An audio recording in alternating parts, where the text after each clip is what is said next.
Hello, today we're going to be taking a look at the first of several issues in which we're going to put all of the philosophy together, right? The way the course is structured, what we've done is we've taken a look at issues in epistemology, we have taken a look at issues in metaphysics, and we've taken a look at issues in value theory. But of course, very often, real-world issues involve all kinds of questions, questions about how we know things, questions about what the nature of things is, and also questions about what the value of things are. And so we don't always have the luxury of addressing all of those issues entirely separately. And so as a kind of example, I'd like to take the opportunity to show you sort of three particular readings that really put things all together from a philosophical perspective and examine some issues about, some essentially global poverty issues from a perspective of, having to use a lot of the things that we've, at least very generally, learned about in philosophy. Now, specifically, skepticism about our senses or induction aren't necessarily involved in any of these things. But again, that's an example of an issue in epistemology, not the whole of epistemology. We're not really going to be talking about personal identity in any of these three issues here, but again, identity is an example of an issue in metaphysics. It's not the whole of metaphysics. And of course, we'll be talking in a great extent about distributive justice and to some extent about governmental justice, but not about the specific issues that were raised in some of the articles we've taken a look at. Again, we're trying to take the broader notions and the broader methods of philosophy and have them help us take a look at some of these things. So the first article up is a piece of a book called Development as Freedom by the very excellent scholar Amartya Sen. This is Sen. He is the Thomas W. Lamont University professor and professor of economics and philosophy at Harvard University. In general, when somebody's called a university professor, that's very rare, right? Most places don't necessarily even have any of those at any given time. A university professor in the sort of vagaries of academic rank means essentially he's like allowed to offer whatever he wants in any department. So, essentially has the run of the place. He probably doesn't, routinely offer things outside of his wheelhouse, but it's the sign of an extremely well-respected academic career. And it's hard to find a better academic career than Amartya Sen's, certainly one of the most important thinkers of the entire 20th century into the 21st. He was, until 2004, the Master of Trinity College, Cambridge, another extremely prestigious academic post. He's also Senior Fellow at the Harvard Society of Fellows. He was an economics professor at Jadavpur University in Calcutta, the Delhi School of Economics, and also the London School of Economics. And he was also at Oxford for a while. I mean, like I said, pretty much every really good academic post it's possible for somebody to have, Sen has probably had that post. He also received a Nobel Prize in economics, largely for his work that is described in this book, Development as Freedom, and summarized. So just a note about that. He is the winner of the Nobel Prize in Economics, right? Not the Nobel Peace Prize, right? That's the Nobel Prize for Peace. He won the Nobel Prize for Economics, right? There's several Nobels given out and in different categories as well. So common mistake, but don't make that one. All right. So again, that's Sen. All right, so the way that Sen's account is going to start, or the way that we're going to start to talk about it, is that Sen is going to talk to us about famine, right? He's going to talk to us about people starving to death, right? That's famine. However, our conversation has to start with what is called the received view of famine causation. And notice that received view up at the top of the slide there is in big scare quotes, right? Received view. So generally, when people use the term received view, they mean to talk about a view, right? Some sort of an idea that is very, very common. Perhaps it's the view that everybody's taught or that most people think. But of course, people only talk about a received view when it's also false. So let me give you a kind of example of one very common sort of received view. So if somebody says, the received view of Christopher Columbus is that, and you can pause the video for a second and say, all right, what do I think about Christopher Columbus? What is Columbus famous for? If you say famous for, discovering America or something like that, you're on the right track. Why? Why did Columbus decide to sail in the direction that he sailed, right? Why did he sail, away from Europe, right? Why did he try to get to India/Asia, the Indies as they called them? Why did he try and get there, by sailing to the west, right? Why didn't anybody else? Okay, so this is part of the received view of all that is that Columbus, right, had this view that the world was round and everybody else thought the world was flat, and Columbus was right that the world was round, although he didn't know that the Americas were sort of also there, right, and didn't in fact realize that he had discovered a new continent. Okay, so that's the received view. That's a view that I think a lot of people really are actually taught in school, and it's a view that most people actually think. But of course, it doesn't get to be a received view unless it's also false. Okay, so here's the thing. Educated people since Aristotle, okay, that's like 400 BC. That's 1800 years or 1900 years before Columbus sailed, okay? For 2 millennia, educated people at least, knew that the world was round, okay? There was no dispute there. Columbus thought the world was round. Ferdinand and Isabella thought the world was round.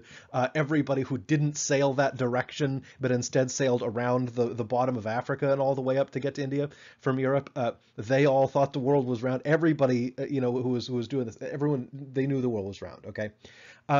Columbus thought that the world was very much smaller. Okay, there's a calculation by an ancient Greek fellow, you can look it up, but he used some shadows at Alexandria, various things like that, to calculate the approximate size of the Earth, and he was actually pretty darn close. Okay. Columbus was among us a minority of people who thought that calculation wasn't well done and that the Earth was actually a lot smaller than that. The reason that nobody sailed from Europe and sailed west to try and get to Asia was because they had some idea about how big the world was, and they thought there was no way that they could make it, and they were right. They without the Americas in the way. In fact, you could barely make it to the Americas in wooden sailing ships at the time, and Columbus barely did make it. He got kind of lucky, making landfall when he did. So everyone, the educated people were actually right. The world was, round, and it was sort of the size they thought it was. They just didn't know there was also a continent kind of in the middle. And by Columbus being essentially wrong, he did sort of end up discovering a place that wasn't the place he thought it was, whatever. Anyway, so the received view of Columbus was that he thought the world was round and everyone else thought it was flat, and he was right. No. He thought the world was small is the correct view. Everyone else thought it was really big. And they were right, okay, and he was wrong, and he still managed to make a pretty important discovery. So that's a received view, okay? And so think to yourself, all right, what causes famines, right? And you might think to yourself, okay, well, now you're probably gun shy because you think, well, gosh, if this is the received view, then it must be false, right? Well, okay, you're probably thinking at least something like this, at least first. Famines, right, are seen as caused primarily by a lack of available food. Okay, that's the received view of a famine. A famine is what happens when there's not enough food, right? Sounds reasonable. That's the received view. And again, if you're thinking very alertly here, you're thinking, wait a second, okay, if that's the received view, that means that's not true. How could it not be true that famine is caused by a lack of food? What else would cause a famine other than the lack of food, right? Isn't that what famine just is? Okay, right? Bear with me. Why do famines happen, right? What sorts of things cause there to be a lack of available food? Right, and again, you're probably going to be able to name most of the common culprits, okay, most of the common triggers. One thing a lot of people will name, things like natural disasters, okay, floods, earthquakes, whatever, right? Droughts, right, or other crop failures, okay, that happens, right? Plant or animal diseases, right? If you might be thinking of like the potato blight, right, that caused or contributed to a large famine in Ireland. Or other kinds of, plant or animal diseases. Sure, yeah, can wipe out, agriculture, okay, and so that could lead to a lack of available food. Okay, great. And of course, a lot of people talk about overpopulation as being a kind of risk factor, right? The idea is that as the population increases, there's more risk of there not being enough food to go around. Okay, so far so good. Again, this is the received view, and you should think to yourself, how could that be false? It is false, as it turns out, at least in the modern world, right? Certainly there's plenty of human history, mostly prehistory and in the ancient world, where this is perfectly true, but it's not true anymore and hasn't really been true for quite a while. Okay, so here's the thing. It makes so much sense to say that famines are caused by a lack of available food that it can sort of stop other kinds of good thinking, good quality thinking. Um, and in general, the world is entirely full of things that we have really excellent reasons to believe and yet are not true. Okay. For example, do you feel like you're moving right now? Or do you think, oh no, I'm just sitting right here in front of my device? Um, well, you are. I mean, the world is turning, right? Again, it seems like the sun goes around the earth because that there's you don't have you're not it's not stupid, okay, to think that the sun goes around the earth because does it feel like you're moving? No, right? That's generally a pretty good reason to think you're not moving. Um, like go look outside, right? Doesn't the earth kind of look more or less flat? Especially if you go to like say Western Kansas, right, where it's pretty flat. I kind of grew up out there, so yeah, it's flat. Um, Look, it's not dumb to think because the world looks flat, it must be flat. But, of course, none of those things are actually true.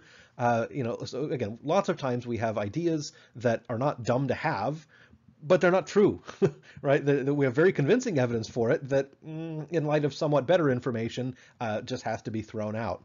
And so we're going to have to do the same with a great many things, and famine is just yet one more of those things. And so one of the things that I hope you've picked up is something that goes all the way back to something we talked a lot about in epistemology, is the value of a generally skeptical worldview. Right? Think back to, for example, the Stroud reading where he talks about the value of skepticism, right? That the idea is that if you want to really be careful, you ought to start seriously thinking about all the ways in which you might be wrong. And I really do hope that you've taken that to heart because it's a hard thing to do. And it's something that you continually have to remind yourself to do. Nobody likes to be wrong. Nobody likes to think they're wrong. But trust me, you're wrong about basically everything. And so am I. And so until you really come to grips with that, you can sort of just count on making no progress and living this sort of blissfully ignorant life. So again, only when you seriously think of what might be wrong with your own view, again, everyone finds it easy to critique everybody else's views. People find it very hard to critique their own, but that's the important one to start critiquing. Again, unless you can think of ways in which you might be wrong, you're not going to make any progress. All right.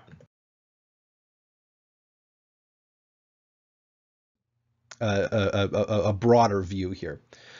So remember I'd said earlier that part of the reason for choosing these is that they tend to sort of put lots of different perspectives together. And so notice when we're asking what a famine is, right, like what actually causes it, right, and what it is like, what are its essential features, these are kinds of questions in metaphysics. And what that means is we actually have to analyze our concept. And so if you think about the method that we use to analyze the concept of identity, some of those methods will come in handy in analyzing something like famine or poverty or something like that, where the idea is that we take an idea and we put it into a certain situation, a thought experiment, if you will, and see how well it fits, right? And if it doesn't fit very well, we're like, well, that's not a very good idea. If it does fit much better, we think, oh, that's probably a better idea.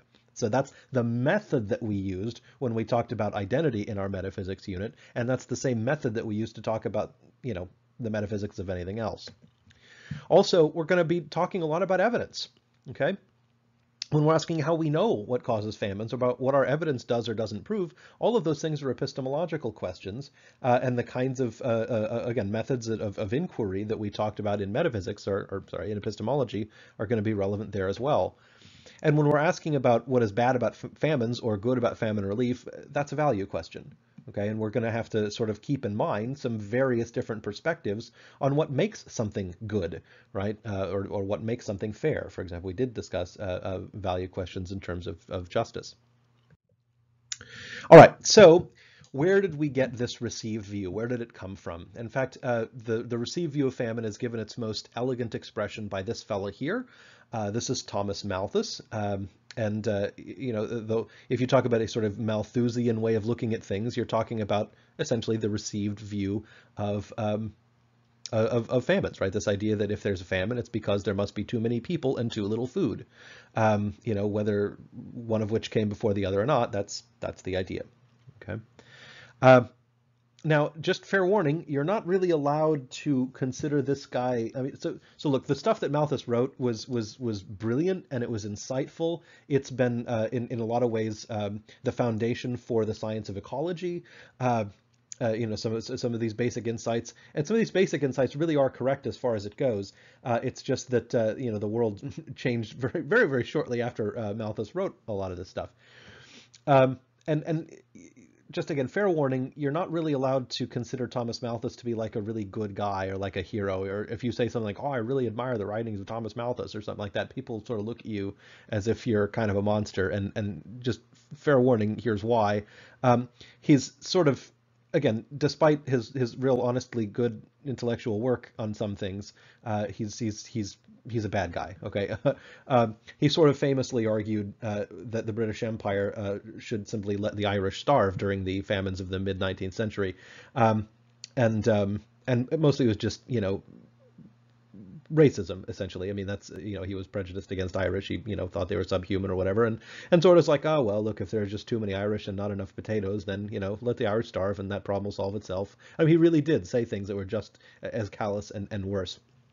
In fact, if in high school you read a piece called A Modest Proposal by Jonathan Swift, um, it's pretty unforgettable. You might not remember the title, but if you remember, it's an essay that says, okay, look, if the problem is that there are too many Irish and not enough food for them, let's have the Irish just eat their babies, right? Then we can sort of solve two problems with one stroke.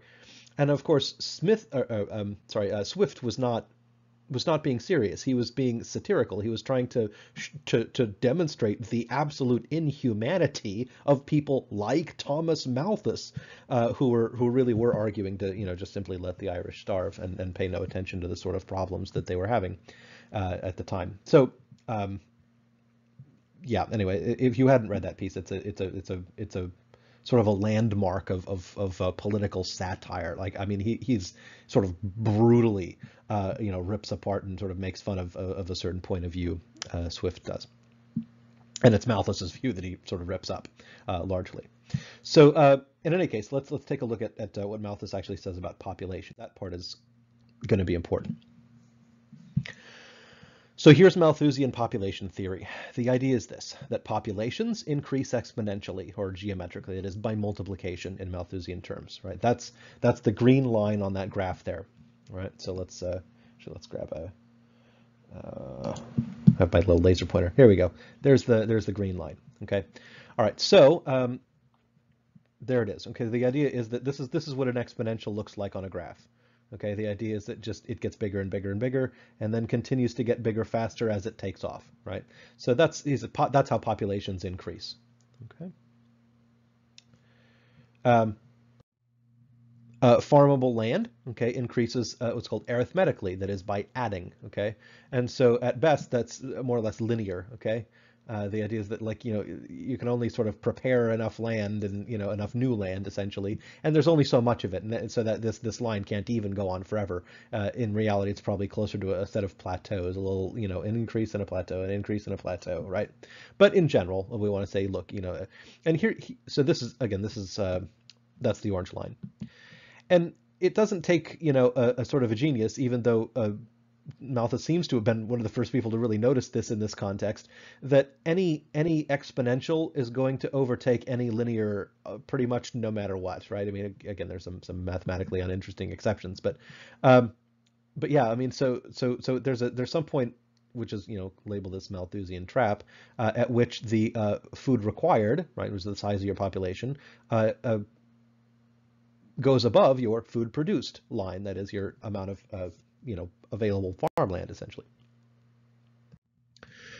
And so the term for this orange line here is also the carrying capacity of the natural resources. And it might not just be food. It might be things like fresh water. It might be things like energy. And in a sense, anything that you really need to survive, if there's only so much of it, whatever necessary thing there is the least of, that determines your carrying capacity. Right, and so if there's plenty of water, plenty of fresh air, and everything like that, just not a lot of food, well, now food determines your carrying capacity. The amount of food determines how many people there can be. Does that make sense?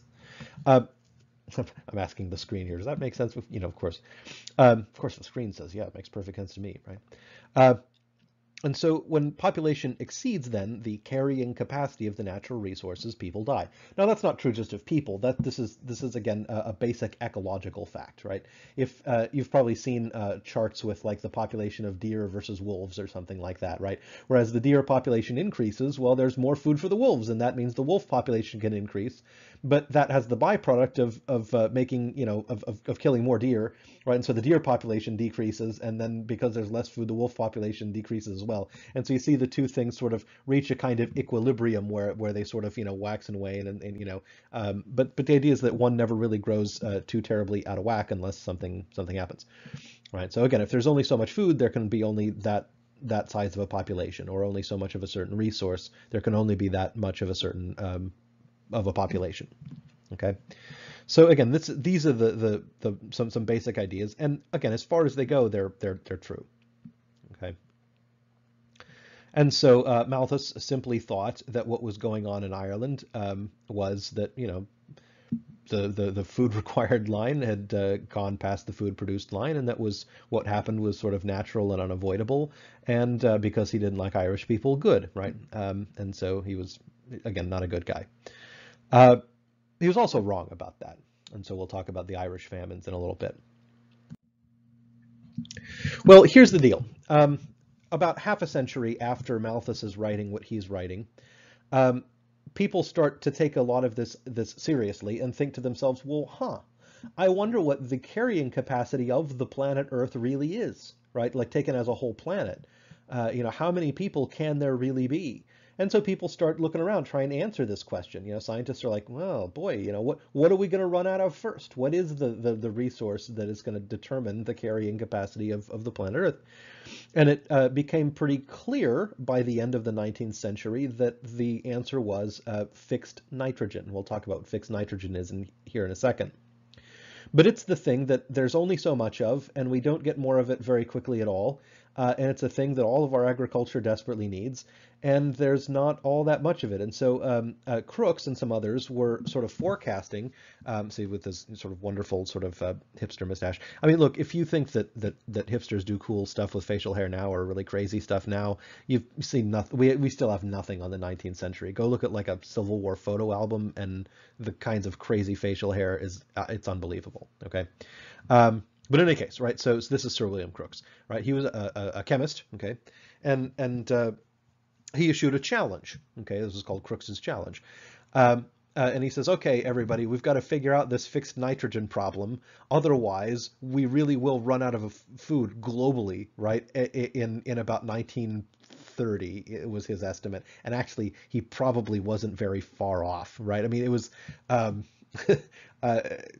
again, at the time his prediction was right, and this is one of those things where because we didn't all starve from lack of food in 1930, we might look back and say, oh well, what a phony he was. But I mean, it's a little bit like Y2K, right? I mean, when I was in high school, right, everyone, like, leading up to the year 2000, everyone's like, oh gosh, it's going to be a huge disaster. And so there was a bunch of people that were going around spreading the news, like they were talking at conferences, they were writing books, they were going on TV and saying, oh my God, we got to fix this, or it's going to be a major problem. And so people spent years and years and billions upon billions of dollars, right, fixing all this computer code.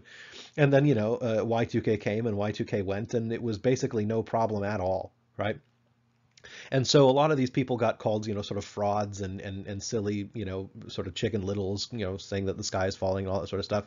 But it's probably true that without all of those, it's certainly true that part of the reason nothing happened was that we spent billions of dollars and several years making sure that it wouldn't, right? I mean, so without those folks, right, sometimes really good predictions can look like bad predictions because people actually do something about them. So this is the case with Crookes's challenge. He was probably right, but people took it seriously and tried to do something about it.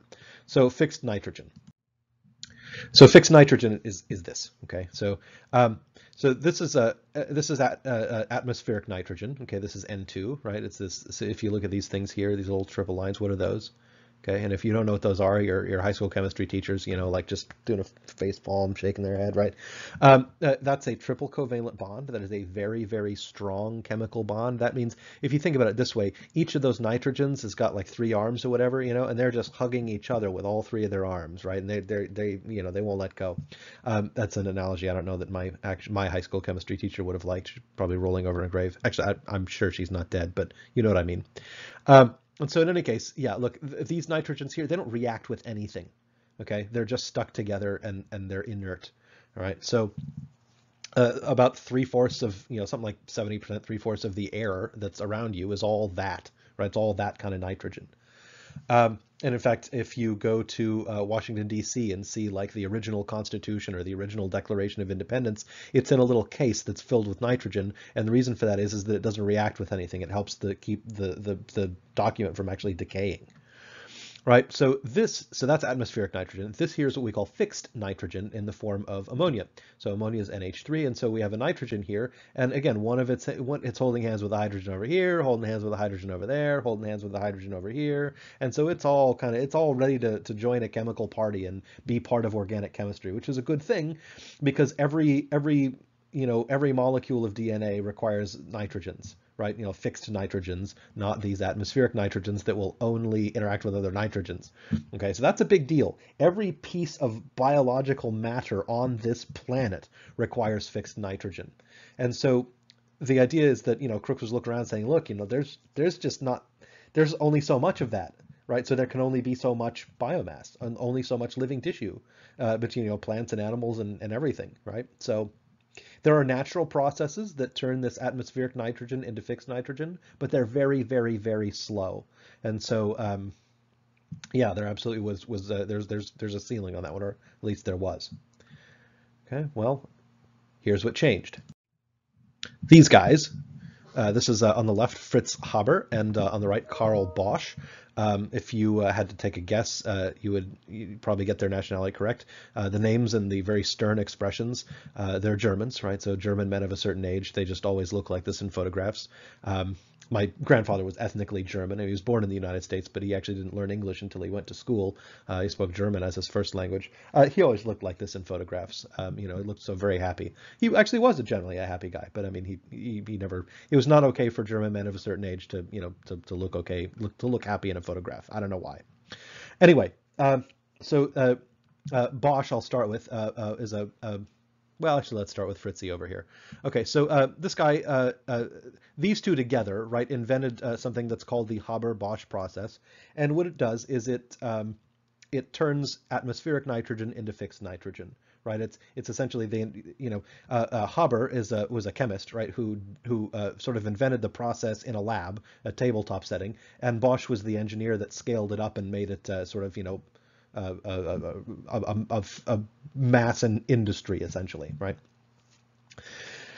So fair warning, though, you're not necessarily allowed to say, oh yeah, Haber and Bosch, love those guys, right? Because Fritz Haber actually is responsible for the invention of chemical warfare. And it's not like one of those things you see in the comic books where it's just some scientist who's trying to do pure research and some supervillain just perverts his beautiful science to, for destruction. No. He invented chemical warfare, eyes wide open, like that's what he wanted. And he was very upset that Germany didn't use it more in World War I. Horror show that all that was. Yeah, that's, invented the world's first chemical gas weapons. So, just so you know, you can't really say, "Oh, I love Fritz Haber." Okay, you can't say that, right? Anyway, Bosch though is a somewhat better figure. I mean, certainly he was head of Germany's largest chemical company during, certainly the Second World War, and some times that Germans weren't the most popular people in the world, but he was, he never liked the Nazis. He was, and he himself wasn't really a Nazi, as far as anyone can tell. And for the most part, he was just a good engineer trying to do his job. Anyway,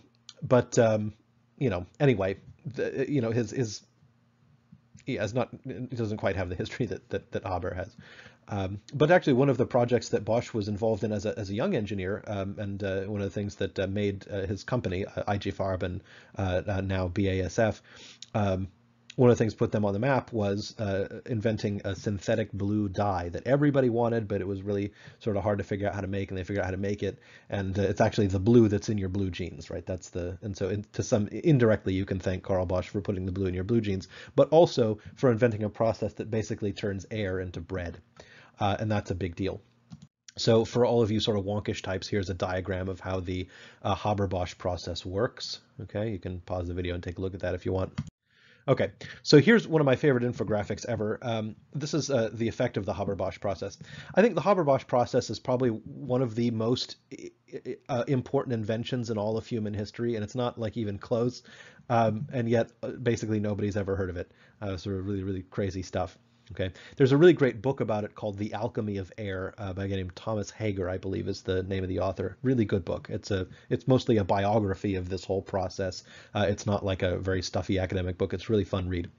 But I'd recommend it. So anyway, look at this infographic. So here we have this line. This is the actual world population. Okay, and this chart is a few years old now. You notice it stops at the year 2000 or whatever. But we're really looking at about 8 billion people now. So really we're sort of up here. Okay, so but that line sort of continues, and that line will eventually sort of start to slow down, and then eventually it'll level off at around 10 to 11 billion, and then it'll start to taper a little bit, we think, in the longer term. But in any case, this dotted red line here is what the world population would be if there was no Haber-Bosch process. Because remember, without more fixed nitrogen, there's a hard limit, right, to the amount of biomass there can be on the planet, right? I mean, there's just not enough nitrogen to go around, right? You just can't make more of anything, more plants, more animals, more living matter. And so, more organic chemistry in that sense, right? And so, so if you look, by now that would be about 3.5 billion or so, something like that. With the best organic farming methods we have, our planet could right now support 3.5 billion people without the Haber-Bosch process, converting all this atmospheric nitrogen into fixed nitrogen. That's half the world's population. In fact, when you look at this, this dark dotted line. This is the percent of the world's population that is fed because of Haber-Bosch nitrogen. Of course, none before it was invented. And then, slowly, some until after World War II, when the whole rest of the world, not just Germany, had it, and then that really takes off. Now it's about half. It's about half of all of the living tissue, plant, animal, whatever. Half of all the organic chemistry on Earth could not have happened without the Haber-Bosch process. So if you want to think of half of all life on Earth owes its existence to the Haber-Bosch process, that'll tell you roughly how important that process is. And again, why have you not heard of it? I don't know. I can't. School system, yada yada, whatever. Right. Insert complaint here. But also, of course, look at meat production and fertilizer inputs, and you see that not all solutions are we don't get out of everything scot-free. There's some downsides as well.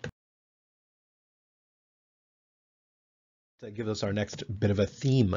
Okay, this idea that solutions tend to create problems. If you remember the Sen reading, the previous one, not this one, the idea of justice with the 3 kids and the flute and all that stuff, it seems like it's pretty clear that if you try and pursue one value, sometimes those values will trade off against others. And so that's also true of the Haber-Bosch process. So among the less good byproducts of the Haber-Bosch process are fossil fuel dependence, number one. It's a rather heavily fossil fuel dependent process. Nitrate pollution, okay, from excessive fertilization, that's an issue.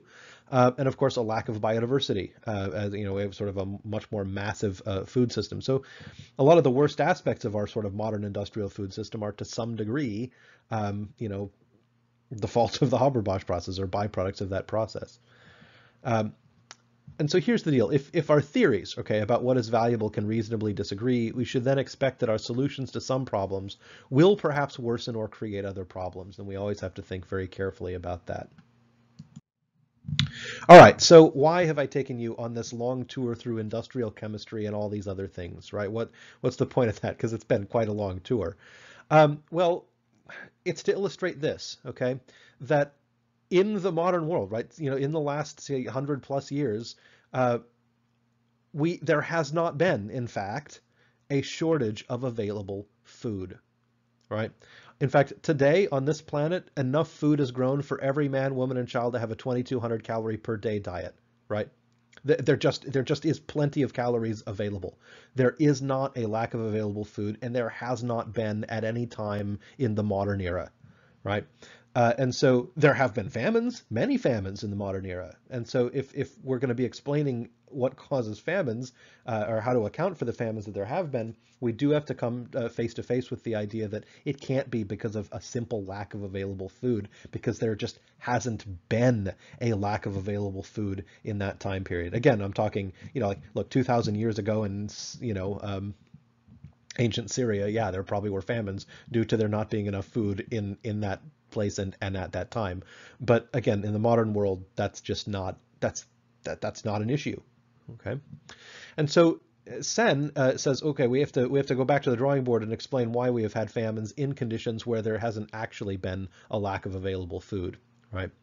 So some of the key concepts he's going to use to explain this are as follows. I like to call it the 3 E's. Okay, one is the concept of an entitlement. So check page 162 for his discussion of that. So an entitlement, he's going to use this to refer to the ability of an individual to acquire ownership of food, right? And he puts it this way. He says that people suffer from hunger when they cannot establish their entitlement over an adequate amount of food, right?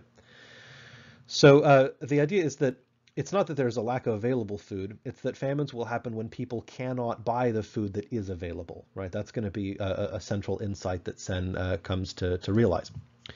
Also, there's this notion of an endowment, okay? This is the resources that people have at their command to acquire entitlements. So think of it this way. Imagine that you were really hungry, right? But didn't have any money right now. What could you do, right? And sometimes the first thing people know, well, you could steal some. It's like, no. No, really, what would you do? Okay. Someone say, oh, well, okay, I guess I could ask somebody else for some. And it's like, okay, fine. But if you have, say, for example, family resources, if you have, family that could give you food or could give you money to get food, that's part of the resources that you have at your command to acquire an entitlement. You could also get a job, right? You could do something like trade your labor or knowledge or both for money and then use that money to buy food, right? That's what most people do, right? And so so whatever knowledge you have, whatever capacity for labor you have, those are all endowments. You could apply for a kind of short-term or long-term credit, right? So whatever command you had to get credit in the economy, right? That's part of your endowment. That's part of what resources you have. You could sell something that you own for money to buy food with. Okay, that again, whatever you own that you can sell, that's part of your endowment. So that's what an endowment is. It's all of that stuff put together. Whatever you have at your command that you can then use to acquire entitlements, that's an endowment. Okay, and so we have to talk about, then that's where we start talking about issues where poverty becomes a big sort of a risk, right? Those with smaller endowments, of course, then have smaller entitlements and then are more likely to be in a situation where they will be unable to buy what food is available. And of course, we have to talk about exchange conditions, okay? And this is the ability to buy and sell goods and the relative prices of those goods.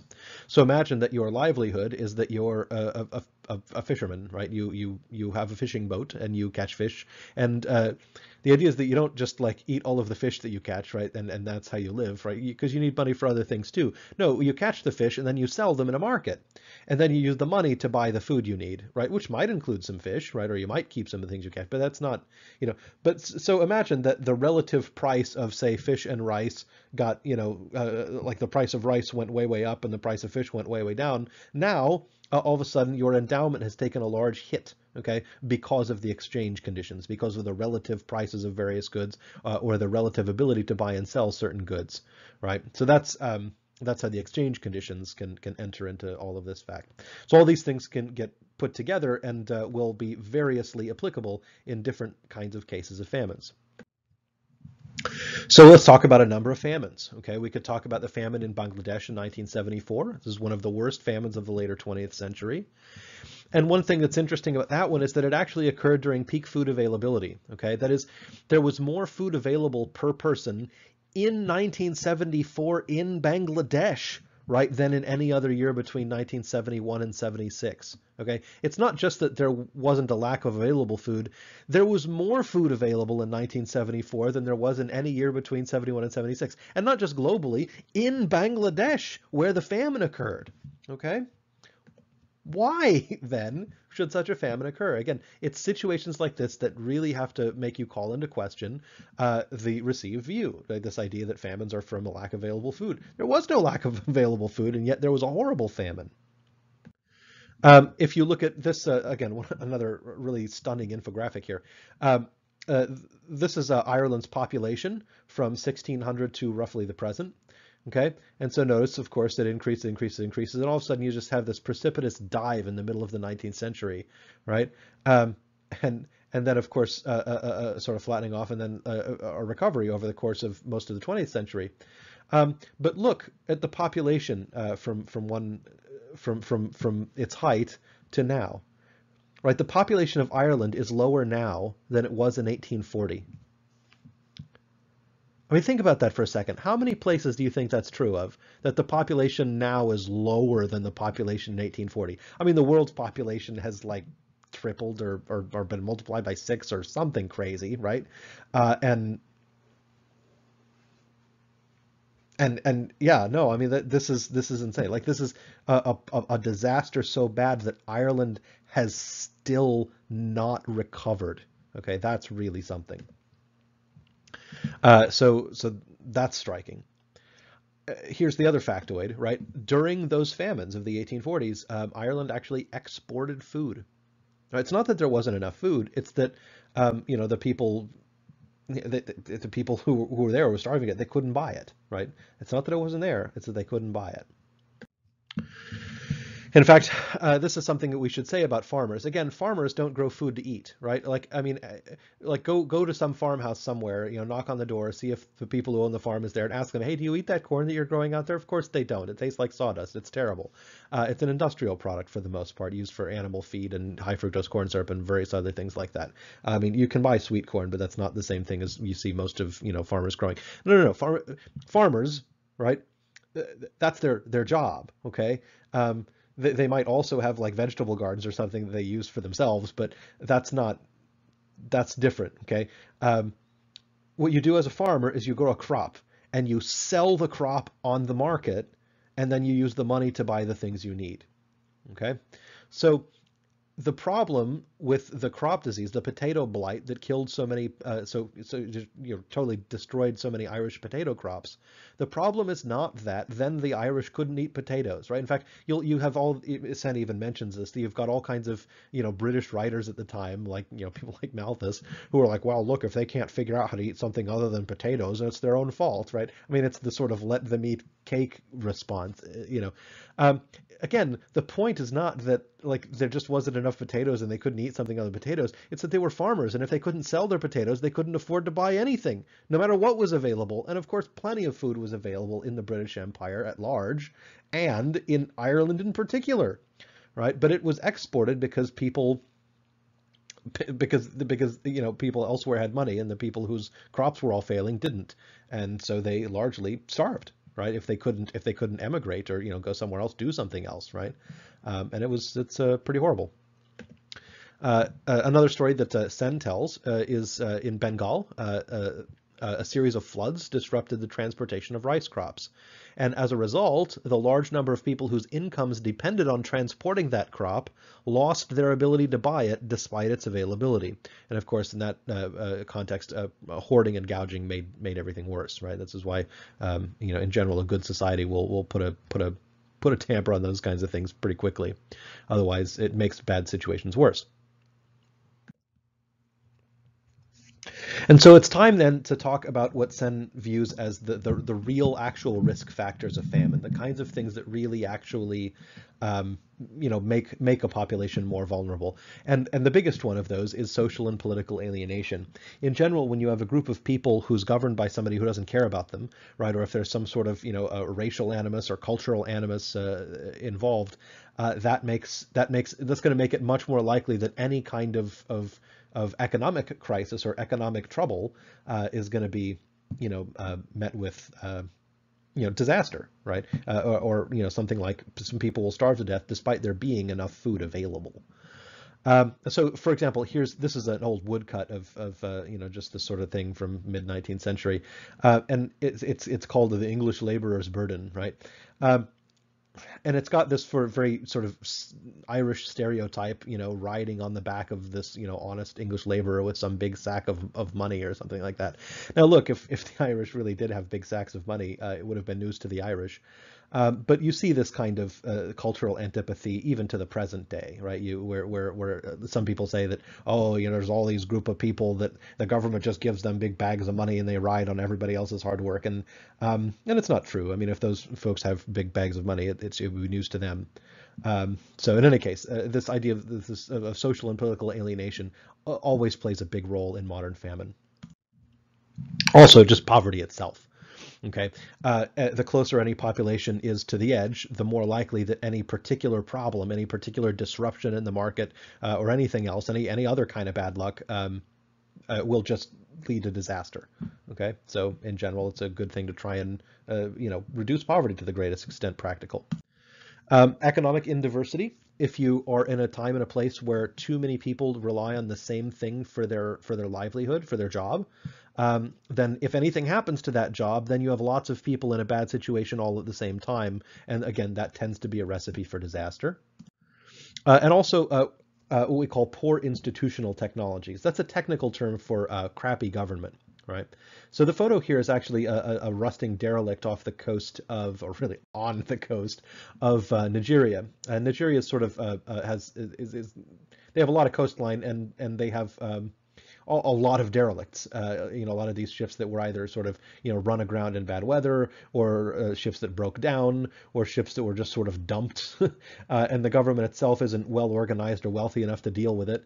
The ownership of these ships is complicated, and again, the government of Nigeria doesn't have their crap together enough to really sort through all that. It's not entirely their fault, but that's part of the barrier. And a lot of it is used by a kind of criminal element. A lot of these derelicts are used to store oil illegally, that is then sold illegally on a kind of black market. That's called bunkering, right? If you want to look that up, you can do that. But it's just one example of what happens when a government's not very effective. And one of the things that's interesting about Americans is that Americans think that they have like the worst government in the world, and they're quite wrong about that. Part of the reason for that is excusable, because if you think what the government is all the politicians who are on TV, you could be accused for thinking we have the worst government in the world, because they're all pretty awful, and have been for kind of a long time. So with some few exceptions here and there, I guess, but in any case, that the elected people who are on TV all the time, that they're not the government, right? The government really is a whole bunch of professionals who go to work at a job in a government building, have a governmental designation. They're not political. They're not elected. They work for a paycheck, and they get the jobs they have because they have certain kind of qualifications, and they just believe in the mission of the government agency that they work for. And government agencies in the United States are really pretty good. Right, for example, you live in a place where there isn't like an oil black market, right? Where there aren't just derelict ships on every beach, where there's a pothole on your street, and within a matter of days it just magically disappears, right? I mean, again, just imagine this, okay? Imagine that all of the food in the greater Kansas City metro area were all of a sudden just to vanish, right, by magic. Would anybody necessarily starve to death?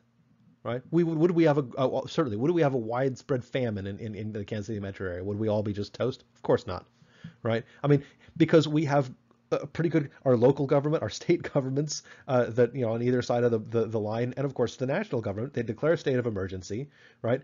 The Red Cross would be there setting up distribution centers on like football fields and at schools and churches, right? Social organizations like Rotary clubs and churches and all sorts of other places would say, hey, what can we do to help? And there would be a massive communication, right? There would be fundraising efforts to be like hashtag feed KC to donate $5 to whatever, right? And and people will be driving truckloads of sandwiches from the rural hinterland on, on all sides, and they'd be directed by orderly signs. Our communication infrastructure is good. The communication that all the organization that we would have to organize such a massive effort, it's all there. The transportation infrastructure, we've got good roads, good road systems, good signage. We've, for the most part, everyone has at least some access to internet, which is a good way to organize people for things. Look, I mean, you live in a place where, the government is really good, which is sort of tragic that so many Americans think that everything the government does is stupid and bad. Sorry, I feel pretty strongly about this one. And if you want to, for example, read a pretty good book about, about what the government does, there are many of them out there. One recent one's by a guy named Michael Lewis. It's called The Fifth Risk. So you can go ahead and read that. It's about government service. But in any case, poor institutional technology is always a big risk factor in just imagine a place that doesn't have its stuff together, right? That can't really organize people effectively, right? That, couldn't communicate effectively, can't transport things effectively. The kind of response to an emergency situation is just bad under those circumstances. And we should always be glad that we have it as well as we do, because usually it's pretty invisible to us. So last thing I want to mention is that Sen talks about preventing famine, right? And Sen's advice for how to prevent famine is essentially this, right? This is a very, very broad scale kind of a proposal, but it helps to address the actual problem. Again, one of the ways that people tend to try and, say, oh, well, if to prevent famine, we just need to send food places, right? It's like, well, I mean, once a famine is underway, that's what you do. Yeah, you got to feed some people and prevent them from starving to death. Yes, that's how you address a famine once one's already happened. But prevention is probably better, right? And so that means economic development. That means employment options, more employment policies, right, on the part of governments. More extensive trade of goods and services. Trade is universally a positive sum game. Anything that restricts the amount of trade will tend to end up doing more harm than good. Now, certainly there have to be rules about trade, right? But that's not the same thing as outright restricting trade through things like tariffs or quotas or things like that. Political reform. Okay, that is social safety nets of various kinds. Those are very important parts of modern governments, and they're there for a reason, and they tend to work. Better economic and political infrastructure, right? So better communication, better transportation, better bureaucracies, essentially. And democratization, that is giving more people a voice in what happens in various levels of government. And so the more accountable and the more responsive a government is, the better. And a democracy is one of those things where it's harder for a democracy to really oppress some marginalized people, because at some level those people are part of the government in a truly democratic system. And so the more democratic a system is, that is, the more people get a seat at the table, the less likely anybody's left out in the cold. And so again, this is Sen's message here. And again, I hope you've seen how we've taken elements from all of the different things we've talked about, all the different methods we've seen in philosophy, and tried to apply them to this issue, to think about the issue differently than we would be otherwise inclined to do, and have drawn some important lessons about how to make the world a little bit better, or at least not to let it get too terribly bad from time to time.